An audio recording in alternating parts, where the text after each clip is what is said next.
another video review. Now, over 2 years ago, I brought you the review of the NECA Toys Falconer Predator from the new Predators movie. And while I absolutely loved the figure, there was one glaring oversight in my opinion. The fact that he didn't come with his Falcon. That was my biggest and really only kind of major complaint with this guy. But now, 2 years later, they actually give us a brand new figure, as you can see, with a kind of half cloak thing going on, and a Falcon. And this thing is so wickedly cool looking. I absolutely love this. Now, we'll get to this in a second. But coming up to the figure itself, basically it's the exact same figure that we got before. Just cloaked, kind of. I mean, this thing is, it's hard to see. I know. It's a cloaked figure and I use my white background. It's a tough figure to see.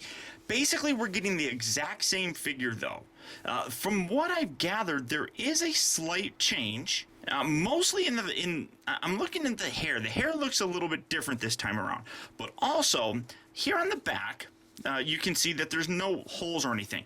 This one actually, though, has a hole on the back where you can actually take this little Falcon and plug that there on the back. So there's some storage for it. But the best part is that they remolded his forearm, and he actually has a little hole right there. So you can have the Falcon actually pegged right in there on his hand. So you can have him really looking cool and showing that little thing off. Absolutely fantastic. Wonderful accessory that I really wish that they would have included the very first time. One thing that this guy doesn't come with, and I don't have it here with me anymore, but the original Falconer came with a really long kind of blade that we saw actually in the Predators movie. This new one doesn't come with that, which I'm perfectly fine with, because I would honestly prefer to have the little Falcon than that little blade. But absolutely wonderful job on this figure. You can see that NECA really knows what to do when it comes to kind of cloaking their figures. This just looks absolutely phenomenal. Really dig the coloring on this thing. Now, this does utilize the old joint system going back several series before, where it doesn't have as much articulation, but it's still fairly good in terms of its articulation. The head is on a ball joint, so nice range of motion. With that, you can get it looking wherever you want. I love the fact that his eyes are clear. Coming up so you can see it. That just looks awesome. The shoulders here, they move in and out, and honestly, this one looks kind of strange. What the heck? Absolutely everything is going haywire today. I don't know what the deal is. It's a weird kind of joint here. I'm trying to figure it out. I'm having a hard time, but it almost looks like his arm is backwards. But looking at this, it's not. It's just taking some getting used to, and you can see that this doesn't have the hole where, well, you might not be able to see it, but the hole is right there. So the articulation is the same here at the elbow. So forward, back, in and out. They bend at the elbow. They rotate at the elbow. They rotate. They have a little ball joint sort of thing going on here at the wrist itself. Waist rotates. The hips here are on cut joints, these diagonal cut joints, unlike the newer ones that are on ball joints. So that's a little bit different. The foot, actually, that's actually really cool. It's like clear right there. It also rotates here at the, well, that's separating a little bit. Don't know why that's doing that, but it also rotates here at the upper part of the thigh, bends at the knee, rotates at the knee, also has some rotation here at the ankle. So good level of articulation on these guys. It's not as good, honestly, as the newer stuff. The newer stuff is far better than what we got here, but these are still very nicely articulated figures. And honestly, the look of this thing is super. Just laying down there.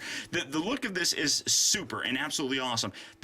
The addition of the Falcon, though, is really what sells this figure. They could have just reissued the original one and included this, but I like that they actually changed this. It gave you something a little bit more than what you got previously. It gives you a little bit more reason to actually want this. One thing that's interesting is these actually come out. Now, I haven't seen the movie in a very long time, but I remember the Falcons looking more like this. I don't remember them having these blades sticking out of them. I could be wrong, but it has been some time since I've seen the movie, so it's really hard for me to actually say, but that looks really cool, just like so. Now, focusing on him and zooming in so that you can see the detail on here a little bit, these blades are removable, And as you can see, you get a really nice representation of the way that the Falcon really looked, and you can see a very alien look to it. Absolutely love the detail on it. You got like the little thruster sort of things here on the back. This thing is just absolutely wicked and freaking cool looking. I love the detail. This little peg here actually also, I don't know if it's supposed to do this, but it can actually come out, so if you don't want to have that in there, you can just keep it like that. But this thing is absolutely gorgeous looking. I so love this little guy. The Falconer, honestly, in my opinion, was one of the better of the new Predator figures or characters that we got in the new movie. He seemed to fight with a little bit more honor, I guess, than the other ones, and that was something that I thought was really very cool. I really appreciated that aspect about him. He didn't mind going hand to hand and fighting to the death. He kind of looked at, I believe his name was Hanzo or something like that. I think it was Hanzo, the Asian with the katana. He kind of looked at him as almost like an equal and a worthy opponent, that he actually battled him hand to hand, kind of. Both of them ended up losing, but they also both ended up winning because both characters actually died. So really very cool, very dramatic scene. I really enjoyed it. And this figure does a wonderful job of capturing that appearance when the Falconer decloaks right in front of Hanzo and that battle begins. So wonderful use of the cloaking technology that they use and incorporate with their figures. Wonderful job giving the fans what they really wanted by giving us this Falcon. Like I said, over 2 years ago, I wanted one of these things, and I've been waiting all this time. So I'm absolutely thrilled to finally get one. Now, should you pick this figure up? Well, if you're a big fan of the Predator line that's been coming out and is very strong from NECA, I would absolutely recommend picking this up. To be totally honest, this will probably replace the original Falconer in my display just because I absolutely love the cloaked look. And of course, you can have the little Falcon hanging out with him as well. So yeah, I would absolutely pick this guy up if you see him. He's out right now, and he's available at local Toys R Us's and comic book stores. So if you are interested, get out there and find him. Well worth double dipping and picking up this guy. But that's about it, guys. So once again, thank you for tuning in. This has been Optibotimus. Keep in touch with me. Find out recent purchases as well as upcoming reviews, all at facebook.com/teambotimus, and follow me on Twitter at twitter.com/Optibotimus. And until next time, I'll talk to you later.